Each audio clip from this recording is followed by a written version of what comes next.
हा व्लॉग जर तू स्किप केला ना तर मच्छीचा रस्सा, टॉम जेरीची भांडण आणि माझा फालतूपणा सगळं मिस करशील. चला तर मग व्लॉग सुरू करूया. नमस्कार मंडळी, मी हिमांशु सुर्वे तुमचं स्वागत करतो माझ्या मिनी व्लॉग मध्ये. आणि आज दिवसाची सुरुवात झाली नेहमीप्रमाणे. उठून अंघोळ वगैरे करून मी थेट निघालो आकाशकडे, कारण आज घरी कोण नव्हतं. सो मग आम्ही ठरवलं आज आकाशच्याच घरी जेवण बनवू. आकाशच्या घरी पोहोचताच आकाशने सगळी तयारी केली होती आणि काही तयारी बाकी होती. मग मी पण कामाला थोडाफार हातभार लावला आणि त्याला लसूण सोडून दिली.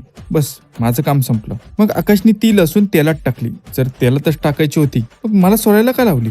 जाऊ द्या, असेल काहीतरी, ते सगळं जाऊ द्या. पसारा बघा किती आहे वाट्यावर. ते कसं आहे ना, आम्हाला सवय नाही ना जेवण बनवायची म्हणून. आणि मच्छीचे प्रकार बघा किती आहे. ही आहे सुरमई, हा आहे हलवा, हा आहे बांगडा आणि हा आकाश, हाच हे सगळं बनवणार आहे. तर इकडे मच्छीचा रसा रेडी. मग नंतर मच्छीचा मसाला मच्छीला लावून रेडी केली. मग मला एक काम आठवलं, पोस्टामध्ये जायचं होतं. तो करण्यासाठी मी बाहेर पडलो, पण बॅड लक, आज संडे, पोस्ट ऑफिस बंद. ते पण मला तिथे पोचल्यावर आठवलं. फिरी फुकट. मग काय, मी परत गेलो आकाशकडे. जेवण कुठपर्यंत आलंय बघण्यासाठी. तर मच्छी आणि रसा रेडी होता. खरंच सांगू तर हे सगळं बघून माझ्या तोंडाला पाणी सुटलं होतं. मग मी जरा पण वेळ न घालवता डायरेक्ट जेवायला बसलो. मी जेवतो आणि तुम्हाला सांगतो की कसा झाला होता रसा. सॉरी गाईज, तुम्हाला सांगायचं विसरलो जेवण कसं झालं होतं. कारण जेवलो आणि येऊन डायरेक्ट झोपलो. आणि आता उठून चहा बनवली मी माझ्यासाठी. बघा, मला किचन मध्ये बघून माझी पोरा माझ्या मागे येऊन बसली. मग त्यांना थोडं खायला दिलं. आता ह्या टॉम शेटची मजा बघा.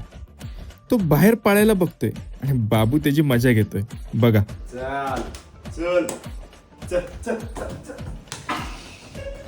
मग आमच्या टॉम शेटला आला राग. मग तो डायरेक्ट माझ्याकडे बाबूची कंप्लेंट करायला आला. बघा, ऐका. कुठं जायचं? कुठं जायचं? त्याला बाहेर जायचं होतं म्हणून मला सांगत आला. मग काय, आलो बाहेर घेऊन शेटला. आता बघा, फिरून आणली तरी त्याला घरी जायचं नाही. घर बघितलं तसंच परत लिफ्ट मध्ये आला. काय बोलायला या पोराला. मग त्याला घरी सोडून मी पण आलो खाली राऊंडला. मग राकेशची शॉपिंग करून आलो आम्ही माझ्या घरी. मग टॉम अँड जेरीला खायला दिला आणि बेडरूम मध्ये बसलो होतो तर कसला तरी आवाज आला. म्हणून खिडकी ओपन केली तर हा महाशय गर्लफ्रेंड सोबत बोलत बसला होता. तेवढ्यात बाबू घेऊन आला चायनीज आणि आमची चालू झाली पार्टी. मग राकेशला बिल्डिंग खाली सोडून मी आलो आकाशच्या घरी. आकाश दादा वहिनीचा व्लॉग बघत बसला होता. मग मी पण थोडा वेळ बसून आलो घरी. तर मग कसा वाटला व्लॉग कमेंट करून सांगा. लाईक करा, शेअर करा आणि सबस्क्राईब करायला विसरू नका. लवकरच आपले 1500 सबस्क्राईब पूर्ण होणार आहेत. सो प्लीज सबस्क्राईब करायला विसरू नका. Thank you so much guys. Bye.